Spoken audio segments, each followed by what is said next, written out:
Boa noite, meu irmão, minha irmã. É muito bom estar com você mais um domingo para compartilhar a palavra de Deus. E nessa noite eu gostaria de falar sobre a nossa responsabilidade diante da vida. Todos nós recebemos esse presente de Deus, que é poder desfrutar dessa vida, de tudo aquilo que o Senhor proporciona para nós. E hoje eu queria trazer a reflexão a respeito de como nós estamos vivendo, como nós estamos aproveitando esse presente que Deus nos deu, chamado vida. E para isso, hoje nós vamos falar sobre uma parábola. As parábolas eram histórias que o nosso Senhor Jesus contava para trazer a realidade, uma realidade espiritual, trazer à luz a uma realidade espiritual. Eram histórias que apontavam para uma determinada realidade. E Jesus, em dado momento, conversando com algumas pessoas, ele conta uma história que talvez para muitos de vocês seja conhecida, mas que para outros seja uma novidade, que talvez você já tenha até lido essa história e achado um pouco complexa a mensagem que o nosso Senhor Jesus quis passar com essa história, com essa parábola que ele contou. É uma parábola que se encontra no Evangelho de Lucas, no capítulo 16, do versículo 1 ao 9, onde o Senhor Jesus conta a história do administrador infiel. Por isso eu te convido a abrir a sua Bíblia no livro do Evangelho de Lucas, no capítulo 16, do versículo 1 ao versículo 9. A palavra de Deus vai dizer assim: Jesus disse aos seus discípulos: o administrador de um homem rico foi acusado de estar desperdiçando os seus bens. Então ele o chamou e lhe perguntou: que é isso que estou ouvindo a seu respeito? Preste contas da sua administração, porque você não pode continuar sendo o administrador. O administrador disse a si mesmo: meu senhor está me despedindo. Que farei? Para cavar não tenho força, e tenho vergonha de mendigar. Já sei o que vou fazer para que, quando perder o meu emprego aqui, as pessoas me recebam em suas casas. Então chamou cada um dos devedores do seu senhor. Perguntou ao primeiro: quanto você deve ao meu senhor? 100 potes de azeite, disse ele. O administrador lhe disse: tome a sua conta, sente-se depressa e escreva 50. A seguir, ele perguntou ao segundo: e você? Quanto deve? 100 tonéis de trigo, respondeu ele. Ele lhe disse: tome a sua conta e escreva 80. O Senhor elogiou o administrador desonesto porque agiu astutamente, pois os filhos deste mundo são mais astutos no trato entre si do que os filhos da luz. Por isso, eu lhes digo, usem a riqueza deste mundo ímpio para ganhar amigos, de forma que, quando ela acabar, estes os recebam nas moradas eternas. Vamos orar? Deus, eu te agradeço pela sua palavra e te peço que o Senhor nos ilumine para que possamos ouvir a tua voz e compreender a tua mensagem. No nome de Jesus. Amém. Essa parábola, talvez, se você está lendo numa versão mais antiga, vai falar do mordomo infiel ou administrador infiel. Como nós falamos, parábolas eram histórias que apontavam para uma realidade espiritual que Jesus estava contando. Jesus estava contando histórias apontando para uma determinada realidade espiritual. Nós começamos aqui falando sobre a vida sendo uma dádiva de Deus. E sendo uma dádiva de Deus, como nós estamos conduzindo as nossas vidas. Quando a gente olha para essa parábola, para esse texto bíblico, a gente, antes de tudo, precisa entender a parábola e nos enxergar nessa história que o Senhor Jesus está contando. Então, a gente precisa entender quem nós somos. Quem nós somos na parábola, quem é o verdadeiro dono das riquezas. O Senhor aqui, dono das riquezas, não sou eu nem você, mas o Senhor Jesus está falando do próprio Deus. E quando a gente olha para essa parábola, nós precisamos nos enxergar como os administradores desonestos. Talvez você tenha se espantado e falado: mas eu não sou uma pessoa desonesta. eu cumpro com os meus deveres cívicos, eu pago meus impostos, eu não devo ao banco, eu não trapaceio, eu nunca fiz mal a alguém para obter vantagem sobre a vida de outra pessoa. Mas, quando a gente olha para esse texto, o que a gente precisa entender é que todos os bens, riquezas, inclusive o tempo, os talentos que nós julgamos ter, tudo isso, todas essas coisas não são nossas. A vida que temos, o corpo que nós temos, na verdade, também não são nossos. É tudo de Deus. E do ponto de vista de Deus, nós sempre estaremos, de alguma forma, em alguma proporção, administrando mal todos esses recursos que Deus nos deu. Ao contar a parábola, Jesus está falando que nós estamos administrando mal os talentos que temos recebido do Senhor. Estamos administrando mal toda boa dádiva, a dádiva da vida que o Senhor nos dá. Quando a gente olha para essa parábola e vendo Jesus contá-la, o que nós vemos que o Senhor está falando é que o Senhor, ele é o dono da riqueza, porque ele é o dono de todas as coisas. Então, precisamos olhar para essa parábola entendendo um dos atributos de Deus, que é a sua onipotência, a sua onisciência, também a sua onipresença. Saber que nós estamos diante de um Deus que detém todo o poder, todo o conhecimento e está em todos os lugares. Um Deus que, assim como disse Abraham Kuyper, não há nenhum centímetro quadrado da existência que o Senhor não grite, é meu. Tudo pertence ao Senhor. O Senhor está em todos os lugares. E o Senhor, como dono de tudo, ele é o dono das riquezas. E tudo aquilo que nós vivemos aqui, que usufruímos aqui, nos coloca na posição de meramente administradores. E como administradores, quantas vezes não estamos agindo como esse administrador desonesto? Essa parábola, em um primeiro momento, pode parecer meio complexa, mas gostaria de entendê-la melhor com vocês. O texto fala de um administrador. E é interessante que esse administrador, além de desonesto, ele era incompetente. Porque, além dele roubar o seu patrão, ele não tinha nenhuma perspectiva profissional. Caso ele fosse demitido, ele já pensa, eu não tenho mais força para cavar covas, e também não tenho mais força, eu tenho vergonha, melhor dizendo, para mendigar. Em nenhum momento ele falou assim, eu vou refazer minha vida, eu vou repensar a minha profissão, eu vou procurar emprego em uma outra propriedade, eu vou continuar atuando como administrador. Por mais que a demissão dele fosse uma demissão até mesmo um caso de justa causa, ninguém não deve, ou pelo menos não deveria, em primeiro momento, descartar, abandonar completamente a vocação, a profissão que tem, por conta de uma demissão. Quantas vezes, muitos de vocês, talvez você que esteja me assistindo agora, não tenha passado por uma situação de ser demitido do seu trabalho. E nem por isso você desistiu da sua profissão. Você continuou buscando, procurando, achou um novo emprego e talvez tenha até mesmo entendido que aquela demissão foi boa para você, te tirou de uma zona de conforto e fez com que você corresse atrás, procurasse mais, e ao invés de regredir na sua carreira profissional, você progrediu, conseguiu algo melhor. Eu não estou falando que essa é a realidade de muitos, ou de todos que são demitidos. Não, a demissão, o desemprego é um problema complexo, é uma coisa difícil, sim.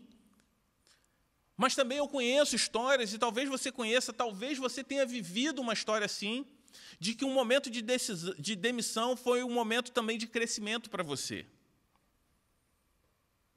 Talvez você tenha sido demitido e tenha se visto obrigado a trocar de profissão, de trocar de carreira. Mas a atitude desse administrador, antes mesmo da sua demissão, na primeira ameaça de perda de emprego, ele já considerar a sua profissão aponta para alguém que, além de desonesto, era também incompetente. O que a gente vê aqui é a história de um homem que não podia fazer mais nada pelo seu emprego. E ele, então, procura uma maneira de sobrevivência naquela situação. Jesus e o patrão, aqui, não estão elogiando a desonestidade daquele administrador, mas eles estão elogiando a astúcia daquele homem, o senso de oportunidade para a sobrevivência, mesmo de uma forma desonesta. O caminho que ele enxergou para continuar sobrevivendo. O que acontece aqui nessa parábola que a gente leu? O patrão descobre um desfalque e pede um inventário, uma auditoria a esse administrador. E então, ao receber esse pedido, o administrador ele tem a certeza que será demitido. Ele não podia fazer mais nada pelo seu emprego, porque os dados estavam lá, os números revelavam a sua má administração. Ele não podia fazer por quem devia, que era o seu patrão. Ele não podia fazer nada ali, naquele momento, para o seu patrão. Ou, pelo menos, ele imaginou que não pudesse. Nós vemos aqui que ele não cogita restituir o seu patrão, e mesmo que fosse demitido de uma forma honrosa, mediante arrependimento e reparo do dano causado. Nós vemos que ele não cogita isso. Ele se preocupa, mais uma vez, somente nele mesmo. Ao administrar mal um recurso que não é dele, revela que no seu coração ele não estava se importando com o seu patrão, não se importava com o outro, ele só se importava consigo mesmo. Na ameaça de demissão, ele não cogita reparar o dano. Quando ele vê que ele precisa apresentar o balanço, a auditoria, os dados das propriedades do seu chefe, ele, mais uma vez, pensa nele mesmo. E Jesus aqui, nessa parábola, ele elogia a astúcia e o entendimento daquele homem que ele não era suficiente, o reconhecimento da sua insuficiência e a oportunidade que ele criou para fazer amigos, mesmo que não tenha sido da forma ideal. Essa atitude de Jesus e do patrão, aqui da parábola, é um elemento que foge da normalidade. Foge da normalidade porque Deus é o patrão e nós somos administradores desonestos. Somos desonestos como aquele administrador, porque assim como ele usou uma riqueza que não era dele como se fosse, o tenha usado da forma como bem lhe entendia, nós usamos tudo que Deus nos dá, julgando que tudo fosse nosso, que tudo fosse fruto do nosso mérito.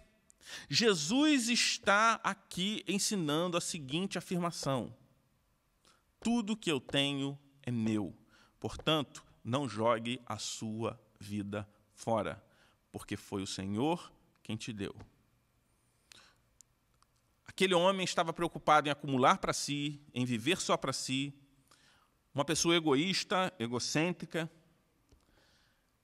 E sentimentos como esse são fontes para uma má administração da vida. Não temos esse direito, porque nada nessa vida nos pertence. Talvez você pense, não, algumas coisas me pertencem. Meus bens, meu dinheiro, os meus filhos. A palavra de Deus diz que os filhos são herança do Senhor, uma recompensa que Ele dá.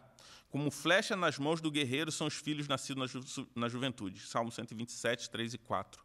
Ou seja, herança é algo que você recebe, é algo que você ganha, é uma recompensa que o Senhor nos dá, e não algo que a gente conquista. Logo, se os filhos são herança do Senhor, presente do Senhor, devemos criar os nossos filhos para Deus. O que te deixaria mais triste? Descobrir que os seus filhos não amam a você ou descobrir que os seus filhos não amam a Deus? Quantas vezes nós temos medo de perder o amor ou de contrariar os nossos filhos e não nos preocupamos na mesma proporção que os nossos filhos não amem o Senhor?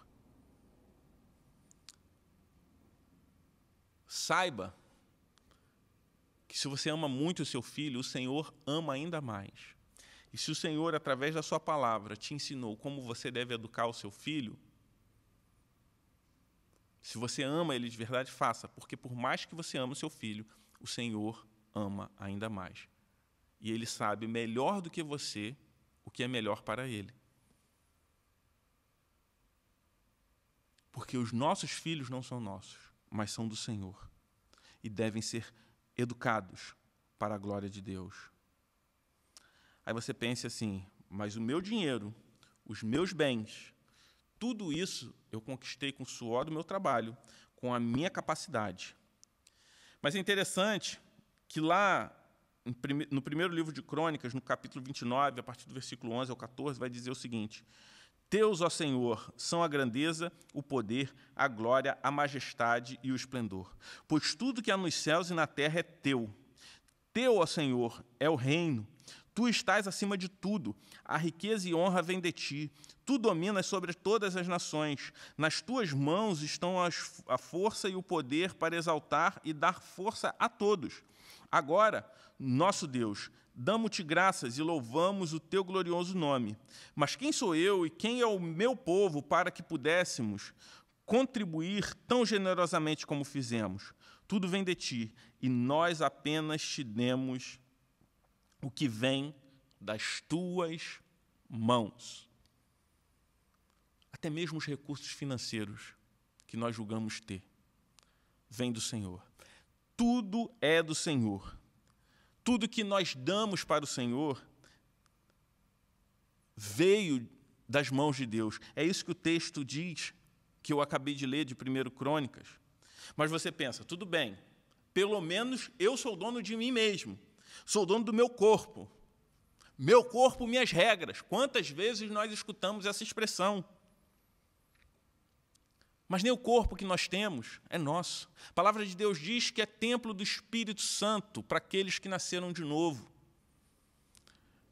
O nosso corpo não é nosso, nem mesmo quando a gente se casa, ele deixa de nos pertencer.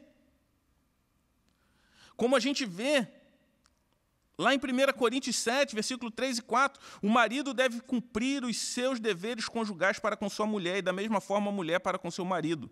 A mulher não tem autoridade sobre o seu próprio corpo, mas sim o marido.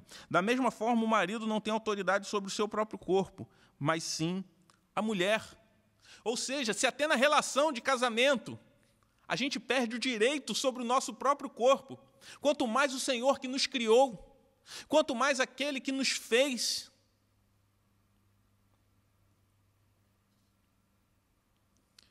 Irmãos, a gente não é dono nem do tempo que a gente tem.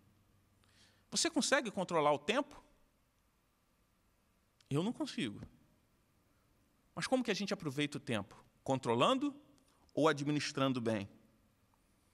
Eclesiastes 3:1 vai dizer que para tudo há uma ocasião e tempo para cada propósito debaixo do céu.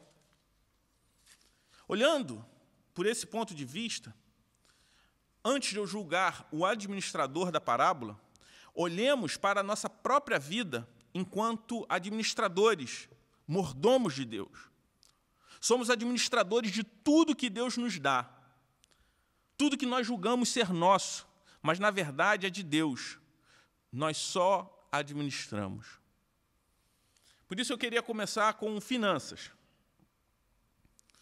Tudo que nós temos foi Deus que nos deu. O emprego, a saúde para trabalhar, o intelecto para pensar, para aprender, a habilidade para eu desempenhar a minha atividade laborativa. Até mesmo, se você nasceu em uma família rica e não precisa trabalhar, foi Deus que permitiu isso para você. E quando a gente fala de mordomia cristã relacionada a finanças, eu não quero falar só sobre dízimos e ofertas. Isso também faz parte. Não é só a contribuição que eu entrego para a igreja, porque isso não é tudo da mordomia cristã, mas é o começo, é o princípio, é o ponto de partida. A mordomia dos bens passa pela contribuição, mas também está relacionada à forma como eu gasto o meu dinheiro, como eu gasto o restante que fica comigo, e a forma como eu ganho dinheiro também. Se eu ganho dinheiro de uma forma desonesta, se eu ganho dinheiro em cima da exploração de outra pessoa, se eu ganho dinheiro de uma forma que desagrada o Senhor, e se eu gasto meu dinheiro desagradando ao Senhor, mesmo que eu seja a pessoa mais generosa da igreja. Da mesma forma, se eu não consigo ser generoso, há um problema na minha espiritualidade. Eu não consegui compreender, como nós lemos lá no livro de Crônicas, que tudo que damos vem das mãos do Senhor. Que tudo que você tem vem do Senhor. Portanto, entregar é apenas devolver. Que foi o Senhor que te deu. É um reconhecimento da sua dependência. Um reconhecimento da dependência que você tem ao Senhor. É interessante porque, falando sobre mordomia dos bens, dos recursos, das finanças, a forma como se ganha dinheiro, a forma como se gasta, a forma como eu lido com o dinheiro. Eu lembro que, alguns anos atrás, o pastor Sérgio Queiroz, que esteve no aniversário da nossa igreja de 5 anos, aqui da Igreja do Redentor, que é pastor lá em João Pessoa e também procurador da República há muitos anos, está trabalhando na administração federal atualmente, em Brasília. Ele trouxe um dado interessante em uma conferência que eu estava participando, e ele estava falando que o Brasil é o número 76 em corrupção no mundo. 76. É uma posição ruim, mas acredite, existem outras 75 nações no mundo mais corruptas do que a gente. Porém, nós somos o segundo em sonegação, segundo uma pesquisa feita no ano de 2014. Nós só perdemos para a Rússia. Ou seja, nós temos um problema de corrupção sistêmica, um problema de corrupção na nossa cultura. O que nós vemos em Brasília é um reflexo da sociedade que a gente vive. Fruto de pessoas que administram, não reconhecem que tudo que tem provém do Senhor. Inclusive, o nosso Senhor Jesus Cristo, num diálogo com seus discípulos, falou sobre a importância, o dever cívico de se contribuir com os impostos para a sua nação. Mas a mordomia, a administração cristã não se limita a dinheiros e bens, mas também ao tempo. Somos administradores do tempo que Deus dá, e não dono do tempo. O administrador não podia mudar o passado que estava lhe trazendo um presente conturbado de demissão. Então, ele fez algo pensando no futuro. Meu irmão, minha irmã, não se engane, nós seremos cobrados. Seremos cobrados por Deus em relação ao tempo que dedicamos ao trabalho, ao descanso, à família e à igreja. Pastor J. Bauman, que foi pastor da nossa igreja, pastor plantador, há um tempo atrás ele postou algo muito interessante, que ele disse o seguinte: se 2 horas por semana de comunhão com outros cristãos é demais para você e sua agenda, é razoável perguntar quem é realmente o seu Senhor. Tempo é uma questão de prioridades. Tempo, repito, tempo é uma questão de prioridades. Nós temos tempo para aquilo que nós realmente nos importamos. Se você não tem tempo para ir à igreja, é porque você está ocupando seu tempo com outras coisas que você prioriza mais. A nossa agenda revela a quem nós estamos de fato servindo. Não só dinheiro, bens e tempo mas somos administradores também dos nossos talentos. Deus nos dota de habilidades, de dons, de talentos. E eu preciso me perguntar, de que forma devemos usar isso? Em prol do outro e nunca somente para nós mesmos. O que você faz? Se você deixar de fazer, vai fazer falta a alguém? O que você tem feito com os talentos, com os dons que o Senhor te deu? E não só estou falando de questões voluntárias, mas até com o seu trabalho, a forma como você ganha dinheiro. Você está empreendendo para a glória de Deus, para o benefício do próximo?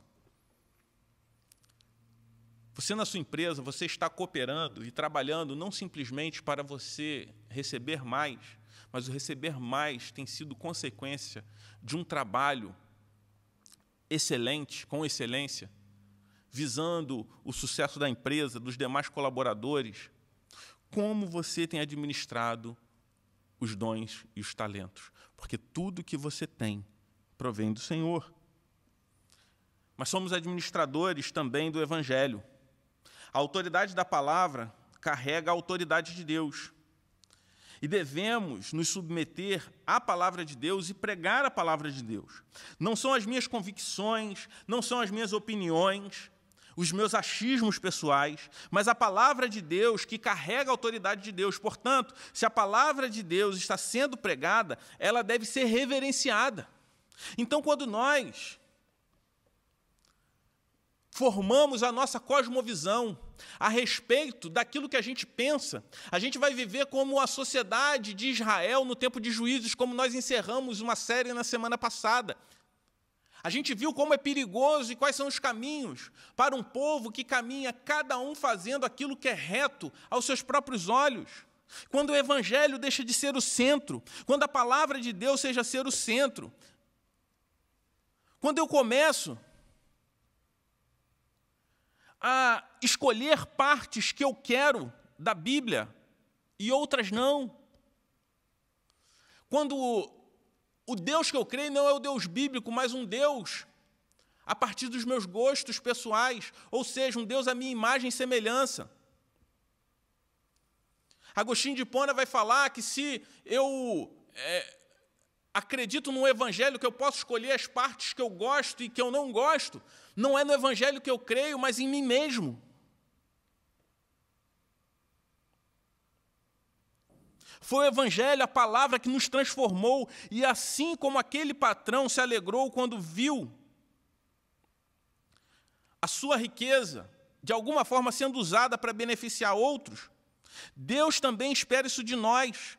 Nós devemos ser mordomos, administradores do evangelho. Como isso se dá? Reverenciando a palavra de Deus pregada e submetendo a ela, compartilhando o tempo todo. O patrão que reprovou a desonestidade do administrador elogia a atitude dele em relação aos seus devedores. Por que isso? Aquele administrador ele não era sábio, ele era alguém sabido. Ser sábio é diferente de ser sabido. Você tem sido alguém sábio ou você é um sabido? O famoso esperto. Aquele administrador, ele era alguém sabido.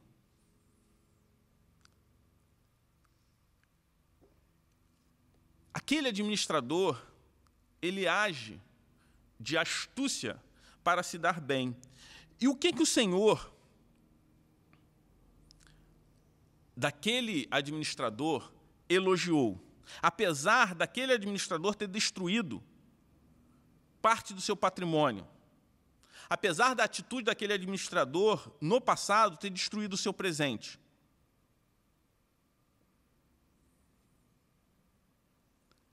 ele elogia o fato dele reconhecer a sua falta de suficiência, a sua insuficiência. O que Jesus está ensinando aqui é o seguinte: tudo que é meu, que vocês acham que tem, vocês não têm. Portanto, se não é seu, use em prol dos outros e não somente para si. Quando ele diz que os filhos das trevas são mais prudentes, ele diz que, na verdade, é impossível sobreviver sozinho. É algo tão real que até os ímpios sabem disso. Mesmo que de uma forma limitada à existência, não considerando a eternidade, mesmo que de uma forma antiética, usando o outro, até mesmo os filhos das trevas reconhecem que nós precisamos uns dos outros. E o que Jesus está falando aqui é que a única forma de viver de forma aprovada por Deus é não vivendo para si. É não vivendo para si mesmo, mas viver para Deus. E o viver para Deus transborda para o outro. O administrador reconheceu a sua insuficiência.